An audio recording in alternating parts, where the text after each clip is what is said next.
As Christians, we love using the term seasons. Oh, God is putting me through this season of life right now. I'm in my season of singleness. But seasons cycle, they repeat. That's not how our lives should be. We should be going through levels, constantly growing, entering new places, overcoming new challenges in order to achieve new things. Let's normalize consistent growth.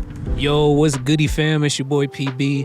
I'm a full-time content creator and entrepreneur of the last 5 years, and I'll say that this is something that I've probably struggled with the most in my journey of being a content creator and being an entrepreneur. And this may be something that you struggle with too, constantly holding on to memories on the past, trying to control my life and holding on to the idea that what was is what's best, and not opening myself to the idea that God is truly in control and can lead me into a new area that could completely blow my mind and be a blessing to me that I never thought it could be. So maybe you're like me and like most people, honestly, where we choose the pain that is familiar. Now, no matter what in life, we're gonna have pain, and I've heard before that moving forward, taking risks in life, you're either going to choose the pain of discipline to get where you want to go, or you're going to choose the pain of regret by realizing that you never took the risk to achieve what you desired to achieve. And the reality is, a lot of us don't like taking risks because we like choosing what is familiar. We like choosing what is known to us. The idea that we're stepping into something that is completely different is scary to us. Honestly, that's why death is so scary to so many people, because we don't know what the afterlife looks like. We don't know what it looks like after we take our last breath. But praise God that He has given us the answer. He's given us the true hope in death, that we are conquerors with Him over death, since He sent Jesus originally to have victory over the grave. Some verses that might provide some hope but also are pretty common are verses like Proverbs 3 and 5. Trust in the Lord with all your heart and do not lean on your own understanding.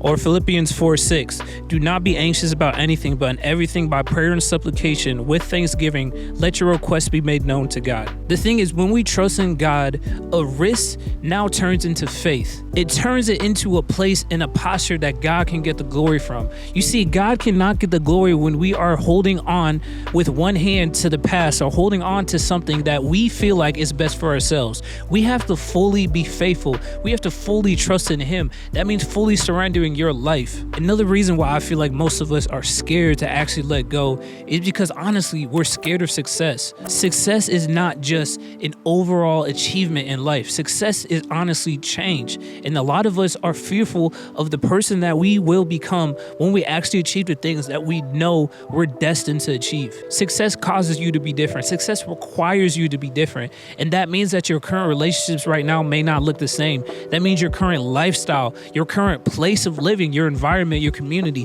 everything could look different. And let's be honest, that is very scary. As much as we love talking about being able to travel whenever we want, have the most amount of money, being able to eat wherever we want all the time, a lot of us aren't even able to mentally grasp what that fully means. But this all comes back to being able to trust in God. Do you actually fully believe in your heart that what God has planned for you is what's best for you? Do you actually wake up and the first question you ask God is, God, what do you want me to do with my life today? Not a list of requests of what you want God to do for you. This life is not yours. You were bought at a price. And last time I checked, the person who buys something owns it. So what that means is the more you study the Bible and the more that you pray and you get the true perspective and understanding of where God's mind is, you realize that you are 100% His. That's not a selfish term. That's not a demeaning or degrading term to yourself as a human being who has free will. It's honestly the most freeing statement that you could ever grasp onto, knowing that the perfect human being, the ultimate creator, the one who knows the beginning, who is the beginning and is the end, has a plan and has a purpose for you. Plans of good things and good works. Plans to actually utilize you and give you a purpose in life. See, the thing is, if we wake up every day and we have no purpose, life would be miserable. But when you understand that you have a purpose of something that's greater than yourself, you start releasing those things that are holding you back right now. So if anything, the point I want you to get from this is that you have to have the mindset that you belong to somebody and you are a steward of this life. And also that your life is worth something more than just your own personal happiness. Your life is literally created and molded and crafted in a way to be of impact to others and to give God the glory. And the next point is that as humans, we deeply desire to be in control. But as humans, we are limited because we can only do as much as we know.